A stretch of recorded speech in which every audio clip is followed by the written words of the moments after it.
சென்னை மற்றும் புதுச்சேரியில் வெள்ளத்தால் பாதிக்கப்பட்டவர்களை காங்கிரஸ் துணைத் தலைவர் ராகுல் காந்தி நேரில் சந்தித்து ஆறுதல் கூறினார்.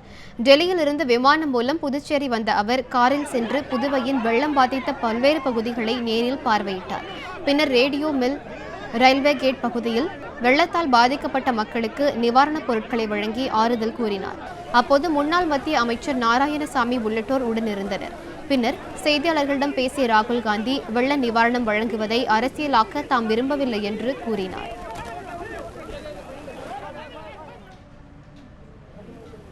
இதனைத் தொடர்ந்து கடலூர் மற்றும் சுற்றுவட்டார பகுதிகளில் வெள்ளம் பாதித்த இடங்களை பார்வையிட்ட அவர் பாதிக்கப்பட்ட மக்களுக்கு நிவாரணப் பொருட்களை வழங்கி ஆறுதல் கூறினார். அப்போது வெள்ளம் வடியாததால் தாங்கள் மிகுந்த இன்னலுக்கு ஆளாகி வருவதாக கிராம மக்கள் ராகுல் காந்தியிடம் வேதனை தெரிவித்தனர். பின்னர் ஹெலிகாப்டர் மூலம் ராகுல் காந்தி சென்னை வந்தடைந்தார். இதனையடுத்து சாலை மார்க்கமாக காஞ்சிபுரம் மாவட்டத்திற்கு உட்பட்ட மேற்கு தாம்பரம், முடிச்சூர் உள்ளிட்ட புறநகர் பகுதிகளை பார்வையிட்டார். பின்னர் வில்லிவாக்கம், ராயபுரம், தண்டையார்பேட்டை உள்ளிட்ட பகுதிகளை அவர் நேரில் சென்று பார்த்தார். அப்போது பாதிக்கப்பட்ட மக்களுக்கு நிவாரண உதவிகளை வழங்கி ஆறுதல் கூறினார். இதில் தமிழ்நாடு காங்கிரஸ் கமிட்டி தலைவர் EV.K.S. இளங்கோவன் உள்ளிட்டோர் உடனிருந்தனர்.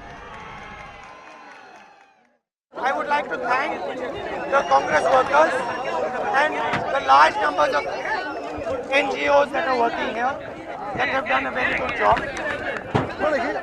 I would like to tell the government of Tamil Nadu and the government of India that they need to do a lot more for the people of Tamil Nadu.